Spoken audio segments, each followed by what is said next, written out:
Obesity is now an epidemic. Massachusetts officials want to step in, but how will government rein in people's eating habits, and should they? That's what we're talking about this week around the water cooler. Watercooler is brought to you by the members of WGBY. Crime and violence among the young people in our communities. That pays attention to their child in their school, their child's going to get a good legal education. And moral issues surrounding end-of-life care. The messages that are sent in the broader society is confusing.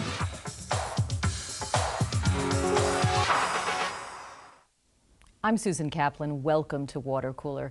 With me are Jordan Coriza from the Office of Public Health Strategy at the Massachusetts Department of Public Health, Kim Lee, Vice President of Advancement at Square One in Springfield, and Sarah Teese, Director of Food Services for Square One. Welcome to all of you. Thank you. This has been in the news a lot, although many issues like this have sort of been devoured, not to use a food metaphor, by the recession. But Massachusetts, ironically or not, isn't even, I mean, we're one of the top 10 skinnier states, at least according to maybe 2007, 2008 statistics, and that's with slightly more than half the adults being overweight.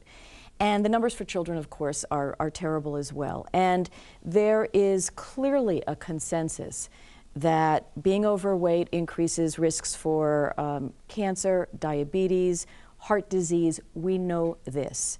But the question, and I'd really like to start with you, Jordan, is what is the role of the government in what is happening with people's health and nutrition, and consequently, the fact that so many people are overweight?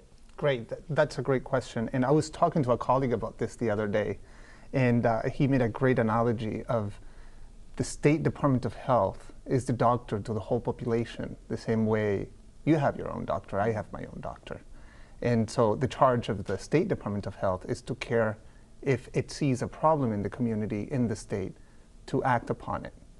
So that's something we've seen. The state has seen that there is a problem. As you stated, more than half the adult population is either overweight or obese. Children are having the same problem.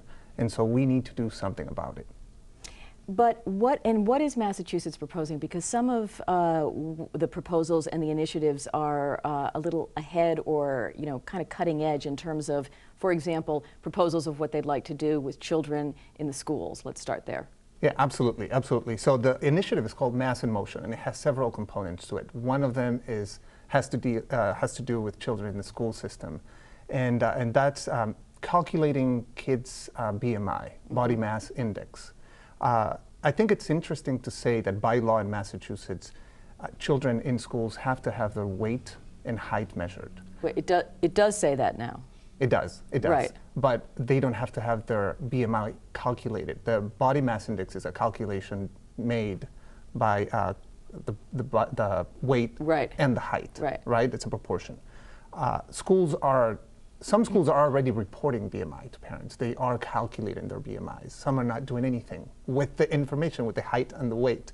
So the proposal is to have uniformity across the public school system so that kids every 3 years have their BMI calculated.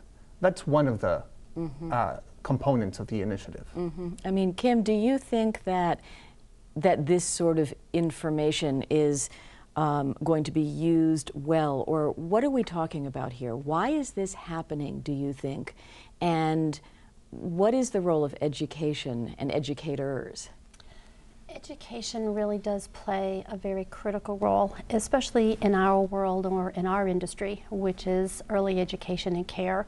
We, for example, serve upwards of 1,100 children a day, which means we have regular, ongoing access to those children and their families. Most of our children are with us the majority of their waking hours.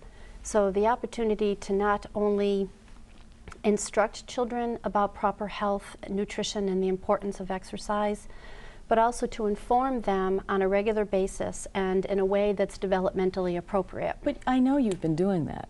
I mean, this is the thing, it's not as if children in schools aren't learning about basic nutrition. So have you been seeing an increase in the number of children who are overweight over the years that you've been working at this organization? We have. I don't want to say that it's tremendous, you know, because the flip side in terms of proper health and nutrition, and while obesity is certainly a major topic, there's also the corresponding topic, which is food insecurity.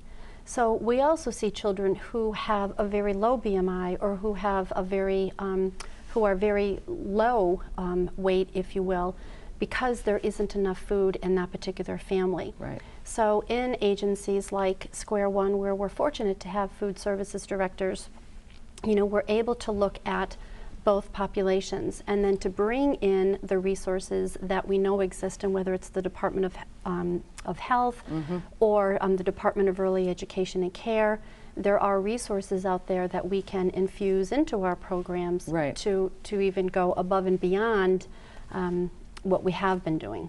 Susan, you know, the classic story that I might do or talk about with people in trying to get kids to eat well, you know, individual schools will try to, for example, bring in more fruits and vegetables and try to prepare healthier foods, and then I stand there and watch as the kids all go and, you know, take 2 carrots, and I mean little carrots, and then grab the burger and the fries. Right. How do you combat, you know, those kinds of things? Well, what we're trying to do at Square One is to make our menus that have more nutrient-rich foods on them.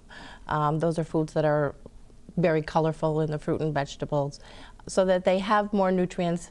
They're higher in fiber, they're lower in fat and sugar.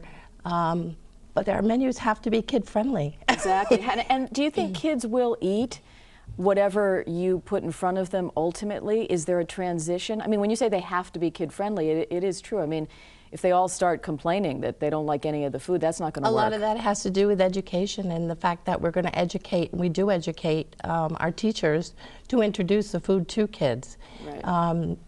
Children need to be introduced to food several times before they take onto it or accept it. Right. And we really have to. Some adults are pretty picky too. And so we encourage our teachers to sit down with the kids and engage in conversation about the meal or what they're trying. And you can try new foods maybe at snack time. Right. Have kiwis and mangoes, something that's different. That's not at lunchtime. I could do that.